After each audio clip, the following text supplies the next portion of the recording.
आज हम लोग उन्हें पिछले अध्यायों में आपकी गदल कहानी पूरी कर ली थी और उसके पश्चात आगे के जो लेखक और उनकी कहानी जो है वो है हमारे निर्मल वर्मा। और उनकी कहानी पिक्चर पोस्ट कार्ड है जो हमारे सिलेबस में लगाई हुई है।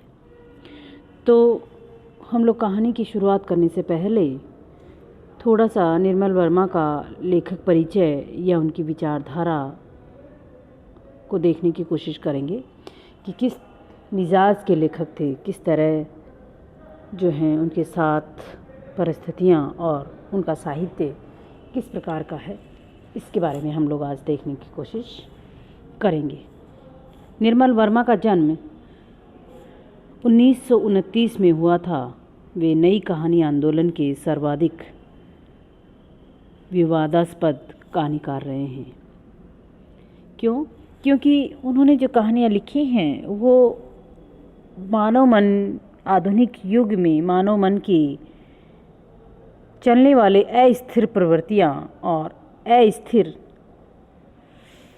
मनोविकारों को लेकर के उन्होंने अपनी कहानियाँ लिखी हैं। वे दिल्ली जैसे महानगर में पले बड़े और उनकी शिक्षा दिल्ली व शिमला में हुई। अर्थात महानगरीय जीवन के बहुत सारे उतार चढ़ाव आते रहते हैं, तो वो उनके कहानी जगत में आपको दिखाई देंगी।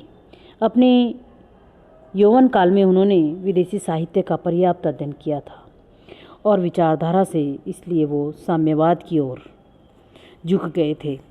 बाद में वो चेकोस्लोवाकिया और यूरोप के कई देशों में लंबी लंबी यात्राएं उन्होंने की और वहाँ पर एक सजग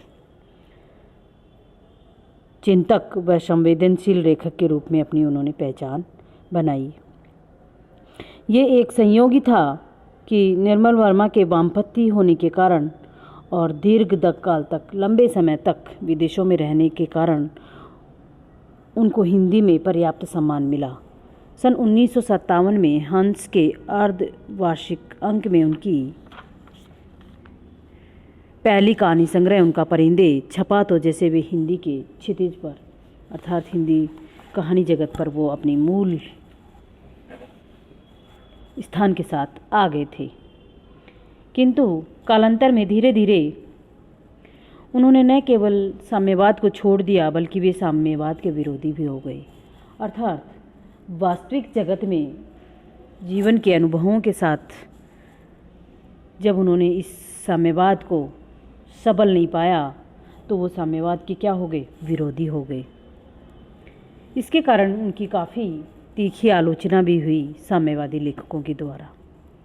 किंतु निर्मल वर्मा एक ऐसे लेखक हैं जिनकी अपनी अभिव्यक्ति की एक भंगिमा है, उनकी अपनी एक भाषा शैली है और वैचारिक प्रतिबद्धता है। इसीलिए निर्मल वर्मा हिंदी के एक सशक्त कहानीकार के रूप में जाने जाते हैं। उनकी रचनाओं में आपको देखने को मिलेगा कि उन्होंने उपन्यास लिखे हैं, निबंध संग्रह लिखे हैं, यात्रा वृत्तांत भी लिखे हैं, नाटक भी लिखे हैं। तो जो ये रचना काल के विविध आयाम जो हैं उन्होंने सभी आयामों को छूने की कोशिश अपने साहित्य में की है। इसीलिए निर्मल वर्मा एक हिंदी के प्रमुख स्तंभ माने जा सकते हैं। यद्यपि निर्मल वर्मा ने बहुत सारा साहित्य लिखा है और उनकी रचनाओं पर भारतीय व विदेशी भाषाओं में काफ़ी अनुवाद हुआ है। इसलिए कुछ उनके जो प्रसिद्ध उपन्यास है उनको हम देखते हैं। वे दिन, एक चिथड़ा सुख का, लालटेन की छत, रात का रिपोर्टर, अंतिम अरण्य आदि इनके प्रसिद्ध व चर्चित उपन्यास हैं। इनके कहानी संग्रह हैं परिंदे, जलती झाड़ी, पिछली गर्मियों में, बीच बहस, कव्वे और काला पानी आदि इनकी प्रमुख कहानी संग्रह हैं। निबंध संग्रह में इनके आ जाते हैं शब्द और स्मृति, कला का जोखिम, ढलान से उतरते हुए, ये आदि इनके निबंध संग्रह हैं। यात्रा वृत्तांत है इनका चीड़ों पर चांदनी हर बारिश में। और निर्मल वर्मा ने 3 एकांत नाम से एक नाटक भी लिखा है और इस के दौरान उनको काफ़ी सारे साहित्य पुरस्कार भी मिले हैं। जिसके कारण कि ये साहित्य में अपना अमूल्य योगदान रखते हैं। 5 मिनट वेट करो। कहानी के संदर्भ में नई कहानी आंदोलन में इनका बहुत महत्वपूर्ण योगदान है, जिन्होंने अभिजात्य वर्ग की ज़िंदगी और अतिशय अभिजात स्थितियों को अपनी कहानियों में इन्होंने चित्रित किया है। वही है, मैंने बताने की कोशिश करी है कि जो निर्मल वर्मा हैं उन्होंने महानगरीय जीवन को जिया है और उसके परिणाम। 5 मिनट वेट करिए बाहर। जिसके कारण कि इन्होंने अपने जीवन में उन कहानी लेखन को जो है महत्वपूर्ण माना है और अपनी प्रारंभिक कहानी के दौर में उन्होंने नई कहानी सारिका जैसी पत्रिकाओं में पर्याप्त जो है उन्होंने इस चीज़ का वर्णन किया है। और प्रारंभ में जब वो मार्क्सवादी थे तब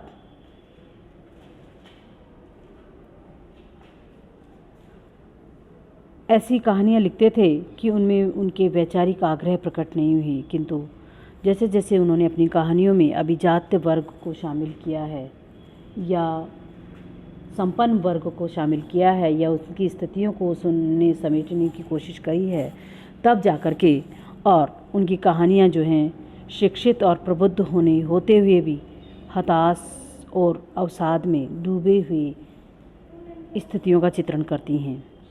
वे अपनी स्मृतियों में जीते हैं और उनका अतीत उनकी सबसे बड़ी शर्म है। अर्थात अपने अतीत के साथ कैसा वो लगाव रखते हैं, कैसी उनके साथ मानसिक स्थिति होती है, ऐसी परिवेश को, ऐसे वातावरण को उन्होंने अपनी कहानियों में लिखा है।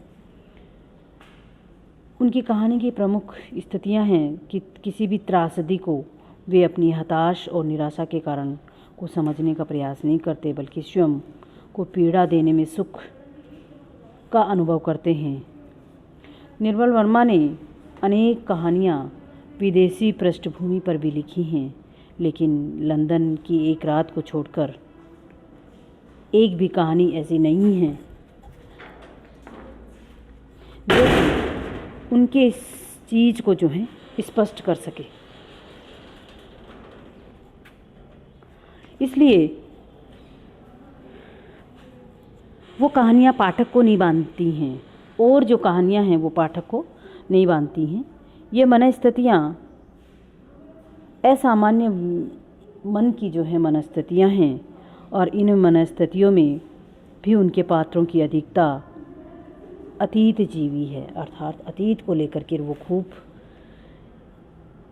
हताश और निराश होते हैं और संपूर्ण कहानियों को दूसरी दुनिया की कहानियाँ सी लगती हैं। अर्थात उनकी कहानियाँ पढ़ने में ऐसे लगेंगी कि जैसे किसी दूसरी दुनिया की कहानियाँ हों।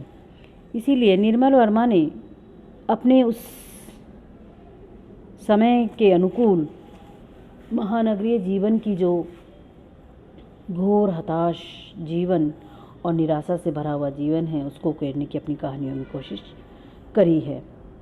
निर्मल वर्मा की कहानियों में आपको सबसे बड़ा पात्र उनकी कहानियों के पात्रों के परिवेश का होता है। वे अपनी कहानियों में ऐसा परिवेश बुनते हैं जिसमें एकांत है, सन्नाटा है, हाड़ है, पहाड़ है, धुआं है, धुंधलका है और एक और अजीब किस्म की वीरानगी है, अर्थात जीवन में जो खालीपन होने का भाव। यह परिवेश ही जैसे उनके पात्रों की मनस्थितियों को प्रकट करता है। अवसाद और हताश उनके पात्रों का स्थायी भाव है। उनके पात्र अतीत में जीते हैं और वर्तमान की अवज्ञा करते हैं। आपको उनकी कहानियों को पढ़ कर के लगेगा कि जो उनके पात्र हैं वो अवसाद और हताश में जीते रहते हैं और वर्तमान में क्या हो रहा है उसका अनदेखा वो लोग करते रहते हैं। इसलिए उनकी कहानियों में स्मृति और कल्पना की भूमिका बहुत महत्वपूर्ण है। वे इन्हीं के सहारे प्रकृति के साथ तादात्म्य स्थापित करते हैं, अर्थात प्रकृति में क्या बताया जाए और उन्हीं निराश भरी चीज़ों को वो अपने उसमें शामिल करते हैं। दूसरी ओर निर्मल वर्मा अपनी कहानियों में पात्रों का एक जादुई संसार रचते हैं, जिसमें उनके सामाजिक व वास्तविक जीवन की चिंताओं के लिए बहुत अधिक स्थान नहीं होता है। इसका कारण यह भी हो सकता है कि जो अपने पात्रों के लिए संसार चुनते हैं वह उनके भीतर ही खुलता है और भीतर ही बंद हो जाता है। अतः उनकी कहानियाँ अस्तित्ववादी प्रवृत्ति की शिकार दिखाई देती हैं। इन सब विशेषताओं के साथ ही निर्मल वर्मा की कहानियाँ फिर भी अपने आप में अद्भुत व अपने रचाव व सृजना में वो बहुत अधिक महत्वपूर्ण होती हैं। उनके पास एक व्यंजक भाषा है, चीज़ों को सूक्ष्म के साथ विश्लेषित करने की दृष्टि है तथा वर्णन करने की विलक्षण क्षमता है उनमें।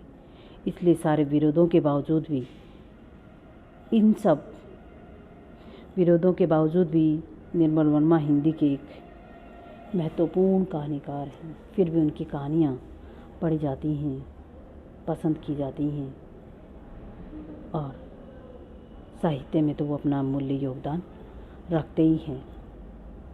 इसलिए हमारे जो कोर्स में दी हुई ये तो है उनकी कहानी लेखन की विशेषता कि वो अपनी कहानियों में किन किन चीज़ों को महत्वपूर्ण मानते हैं, किस प्रकार परिवेश की संरचना करते हैं, किस प्रकार के पात्रों को वो चयन करते हैं और अपनी कहानी में मूल बिंदु या मूल संरचना या मूल भूमिका वो क्या मानते हैं, इसका बारे में हमने अध्ययन किया है।